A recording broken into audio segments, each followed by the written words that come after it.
अस्सलाम वालेकुम वरहमतुल्लाहि वबरकातुह। जी, अब आप ये देख सकते हैं सूरह अल-फातिहा की आयत नंबर 1। इसमें आपने 3.0 से काम करना है और 8 कार्ड के ऊपर आपने 4 लाइंस के ऊपर मज़ीद 2 लाइंस ड्रॉ करनी है। फिर आपने काम स्टार्ट करना है। इसमें ओवल इस तरह से ये सर्कल बनाना है और फिर इसमें सारे लेटर्स की प्लेसमेंट करनी है, वर्ड्स की। बहुत इजी है और अलग से जब आप इसकी बहुत ज़्यादा प्रैक्टिस कर चुके होंगे सारे वर्ड्स की, पूरे सेंटेंस की, पूरी आयत की, तो फिर आप जब इसके ऊपर आर्ट कार्ड पे काम करेंगे और फिर इसको कॉम्प्लेक्स राइटिंग में लेकर आएंगे तो फिर ये आपके लिए बहुत आसान हो जाएगा इंशाल्लाह। इसको बहुत ज़रूरी है कि पहले आप पेंसिल से ड्रॉ कर लें। अब नीचे और मज़ीद लाइन ड्रॉ की है तो ये 7 लाइंस हो गई हैं। ठीक है, तो आपने आर्ट कार्ड पे 7 लाइंस ड्रॉ करनी है और देन फिर आपने इसकी प्लेसमेंट सबकी पेंसिल से करनी है। फिर आपने मार्कर के ऊपर आना है और ये जिस हिसाब से लाइंस ड्रॉ की गई हैं तो ये आप देख सकते हैं कि आपकी इंग्लिश की 4 लाइन से थोड़ी सी ब्रॉड हैं, तो आपके लिए बहुत इजी होगा इसके अंदर लिखना। तो आपने कोशिश करनी है कि इसी चीज़ को फॉलो करें कि आर्ट कार्ड पे और इस तरह आप ये लाइंस ड्रॉ करें।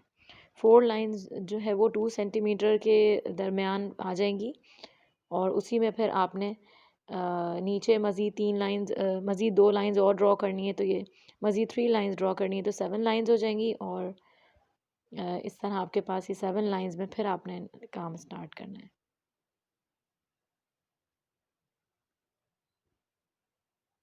इन लाइंस पे लिख के और इस तरह देख के आप ज़्यादा बेहतर तौर पे लेटर्स को समझ सकते हैं कि इनकी प्लेसमेंट किस तरह से हमने करनी है।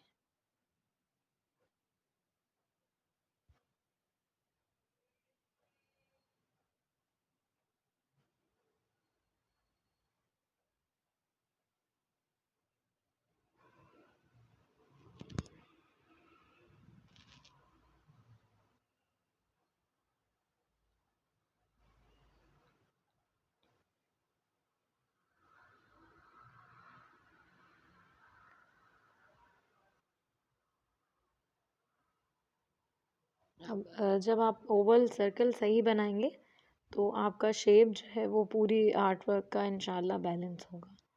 अगर आपने शेप ज़्यादा बेहतर नहीं बनाया है या बनाया ही नहीं है तो फिर आपके लिए थोड़ा मुश्किल हो जाएगा ये काम करना। इसकी रफ़ में पहले बहुत प्रैक्टिस कीजिएगा, फिर आर्ट कार्ड पे प्रैक्टिस कीजिएगा, फिर आप इसको फाइनल अपनी किसी भी आर्ट शीट के ऊपर ड्रॉ कर सकते हैं।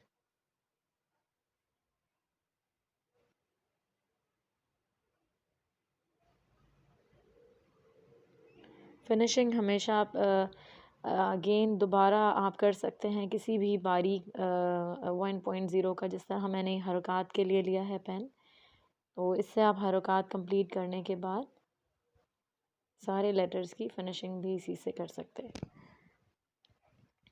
क्योंकि जब आप मार्कर से काम कर रहे होते हैं आर्ट शीट पर या किसी भी मीडियम पर, तो उसके बाद थोड़ी बहुत कॉर्नर्स पे आप देखेंगे कि कहीं अनफिनिश्ड है तो वो हम इससे बआसानी कर सकते हैं।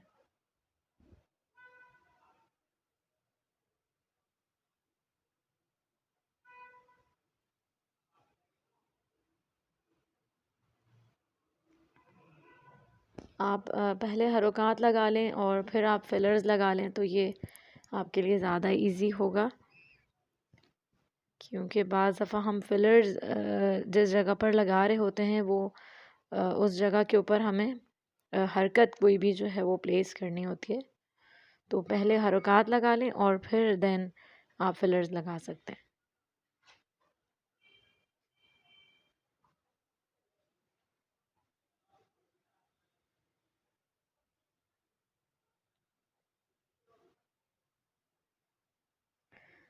ज़ेर कभी भी बहुत ज़्यादा बड़े ना बनाएं, ज़बर आप बड़े बना सकते हैं, उनको भी आपने बहुत बैलेंस बनाना है इंशाल्लाह।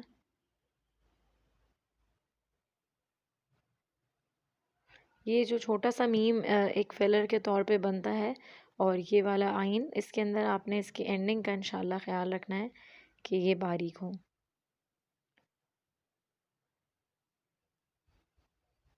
इन फिलर्स को आप आउटलाइन वाज़े करने के लिए भी यूज़ कर सकते हैं। जो उल्टा पेश इस तरह से जो फिलर है, तो इससे आपकी आउटलाइन जो है वो ज़्यादा बेहतर तौर पे वाज़े हो सकती है। फिर जब आपका मार्कर बिल्कुल कम्प्लीटली ड्राई हो जाए, फिर आप इसको रब कर दें।